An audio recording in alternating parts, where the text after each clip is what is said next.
Here with reaction, our good friend, ESPN host, podcaster, radio host, rock star, king of all media, really, the new king of all media, Stephen A. Smith. School is in session. I applaud everything you're saying. I admire it. I think more and more you are beginning to agree with me, which you won't want to ever admit or acknowledge.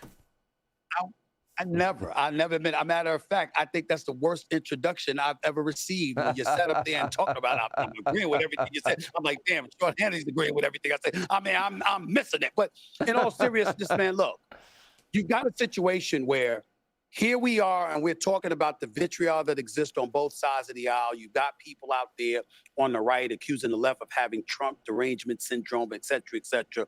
You see all of this volatility going on, which has really, really served to divide us as a country.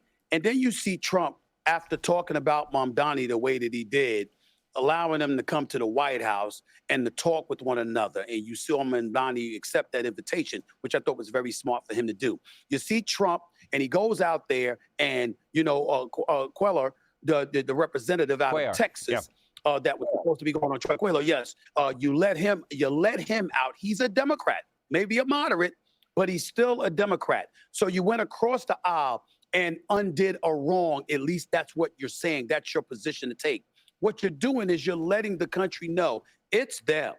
I'm open to discussions. I'm open to handling business. I'm open to doing what's in the best interest of America.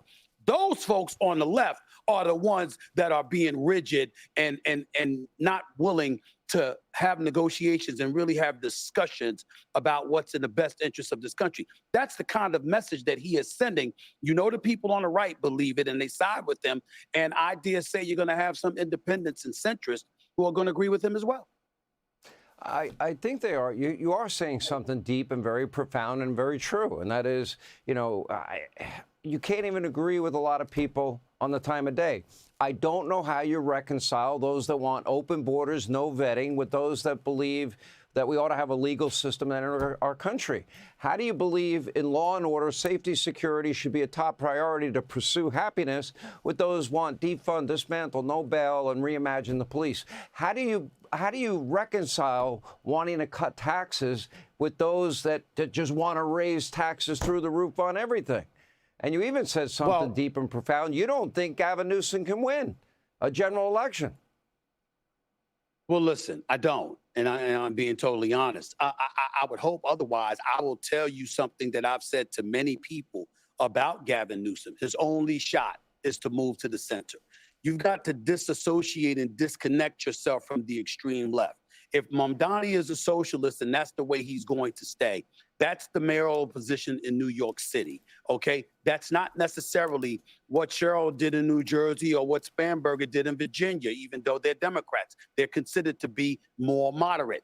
When you have moderates in office, a willingness to negotiate and work across the aisle, when you've got representatives like Ro Khanna in California, who's talked about reaching across the aisle and working on both sides of the aisle, working with your adversaries in order to get things done that's in the best interest of the American people. Again, you have a president that prides himself on being a deal maker. Flatter me, sure, I want you to do that, but also come up with some ideas that I can stomach. If you're willing to give me some of what I want, I'm willing to give you some of what you want. Gavin has a big problem. And it's not going to be possible with the extreme left. It is what it's. He has a record. He's been in office forever. There's more tape of Gavin Newsom, and people like me are going to inform my audience, and I'm going to play all of it. I'm going to point out he has the highest income taxes, sales taxes, gas taxes, highest poverty rate, the worst schools in the country, biggest deficits, he's the most permissive state for illegal immigrants, free health care for illegals, free education for illegals. I'm going there every single solitary day. He won't win. Sean, I've never told you this, but I'm about to tell you something. I'm about to break some news on your show right now. Do you know what's going to be the biggest impediment to Gavin Newsom winning a presidential race? What? You. Because he came on your show to debate with Ron Santos. So here you are as an individual who gave him the platform to express his ideas, his vision, his ideology, etc., to defend his record, to debunk or refute naysayers about his record. You gave him that platform. So because you gave him that platform, you're the one person he's not going to be able to escape if he's the one that's running.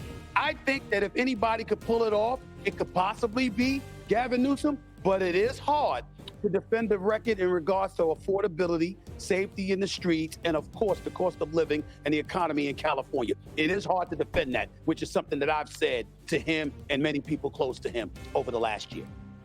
My research on Gavin Newsom is impeccable. By the way, the last text he sent me, Stephen A., it hurt my feelings. It was not very nice, but I'm not going to disclose it publicly. Oh, I'll tell you privately, though. Nobody hurt you. I'll tell you privately. Nobody hurt you. All right. You're perfectly fine. It's not as bad as some of the ones you've sent me. I'll put it that way. Hey, Sean Hannity here. Hey, click here to subscribe to Fox News YouTube page and catch our hottest interviews and most compelling analysis. You will not get it anywhere else.